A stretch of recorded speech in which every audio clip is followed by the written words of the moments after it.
Meera society में नई नई रहने आई थी।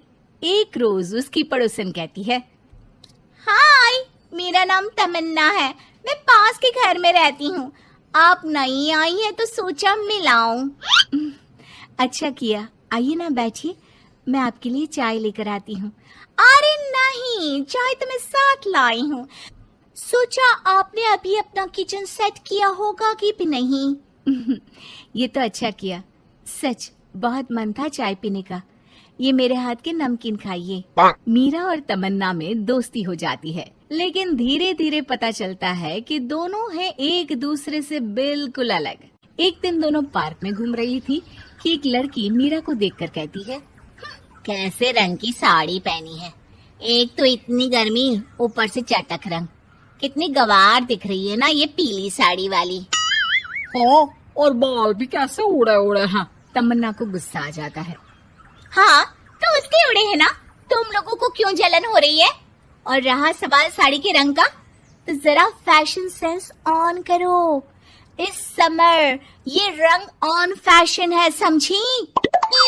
वो दोनों लड़कियां तमन्ना से लड़ने आ जाती हैं कि अरे छोड़ ना, जी रहने दीजिए। हाँ, सही कह रही हैं, खराबी तो है मेरे बाल और साड़ी, आप प्लीज जाइए यहाँ से।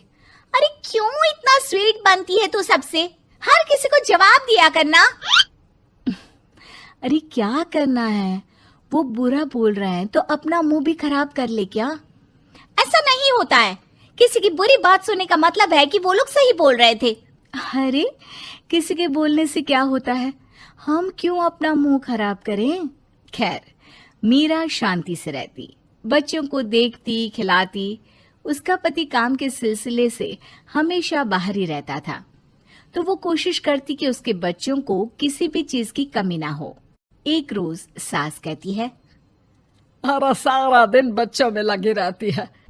पता है बेटा यहाँ नहीं रहता मेरा, लेकिन मजाल है कि ये मेरा ख्याल रख ले।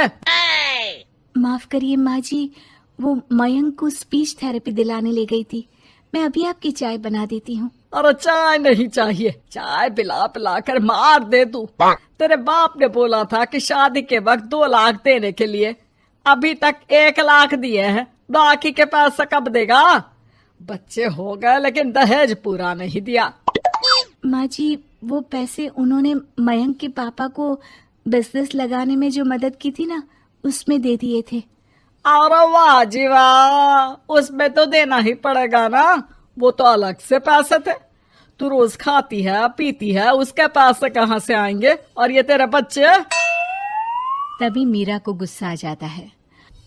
वो सास को आंख दिखाती है और सास कुछ सोचकर वहां से निकल जाती है। तभी वहां मीरा की दोस्त आ जाती है। क्या कह रही थी? कौन से पैसे ले लिए तेरे पापा ने? मीरा मुस्कुरा देती है। अरे वो पुराने लोग हैं ना, अपने तरीके से सोचते समझते हैं, छोड़ ना।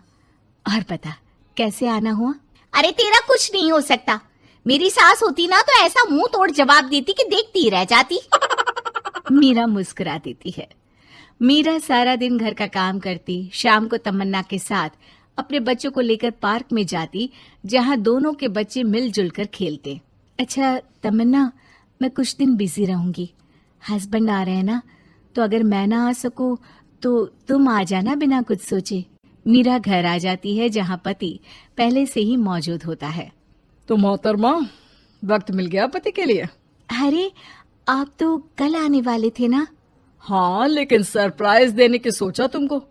कहाँ गए थे बच्चों के साथ? अरे बस पार्क तक गई थी, बच्चों को खिलाने के लिए। वैसे अगर आपने सरप्राइज नहीं दिया होता तो मैं कुछ स्पेशल बनाती आपके लिए। अरे तुम्हारे हाथ की तो सिंपल दाल भी स्पेशल होती है। कुछ भी बना लो मीरा। मीरा का पति उससे बहुत प्यार करता था, वो उसे समझता था, लेकिन कभी कभी उस पर गुस्सा भी हो जाता था। अरे घर पर कोई है? कहाँ है मीरा? तभी तमन्ना के कान में मीरा के पति की आवाज आती है। यार बच्चे बच्चे, हमेशा तुम्हारा ध्यान बच्चों पर रहता है। चलो ठीक भी है, लेकिन मेरा भी तो सोचो।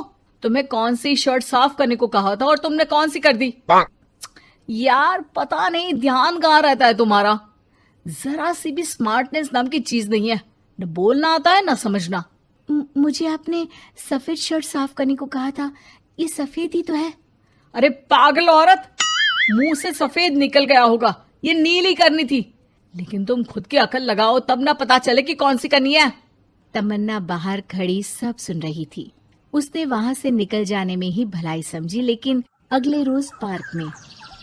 देखो, मुझे गलत मत समझना, मैं ये नहीं कह रही हूँ कि तुम अपने पति से लड़ो या उसका मुंह तोड़ दो, लेकिन अपनी बात रखना तो सीखो।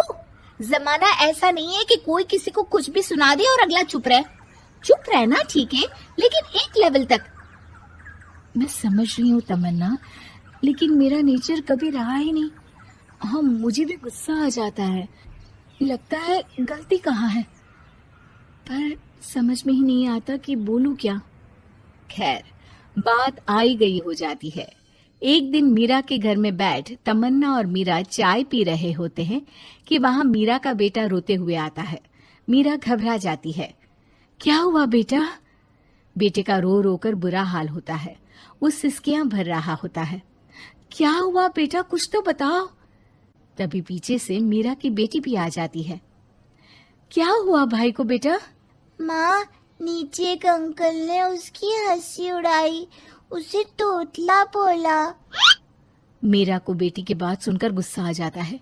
वो दौड़कर पार्क में बेटी के साथ जाती है। तमन्ना भी मीरा के पीछे जाती है।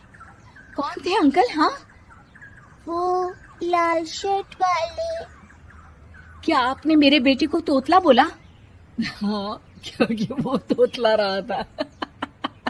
तोतला कहेगा। मीरा गुस्से से लाल हो जाती है और जोर जोर से चिल्लाने लगती है। मजाक समझा है क्या? किसी बच्चे के तोतलेपन को दूर करने के लिए माँ कितनी मेहनत करती है। मैं रोज उसे सबके सामने बोलने के लिए प्रेरित करती हूँ। बड़ी मुश्किल से मेरे बेटे ने बोलना सीखा है, उसे भी चुप करा दिया आपने। क्यों? मुझे माफ कर दीजिए। आपका बच्चा होता तो क्या उसका भी आप ऐसे ही मजाक उड़ाते? देख लीजिए मिस्टर, साफ बता दे रही हूँ, भूल से भी मेरे बच्चों का मजाक उड़ाने की कोशिश की तो बहुत ज्यादा बुरा हो जाएगा। तमन्ना दूर खड़ी मीरा का ये रूप देख रही होती है। वो समझ जाती है कि एक औरत के अंदर की शेरनी तभी जगती है जब उसके बच्चे को कुछ कहा जाए।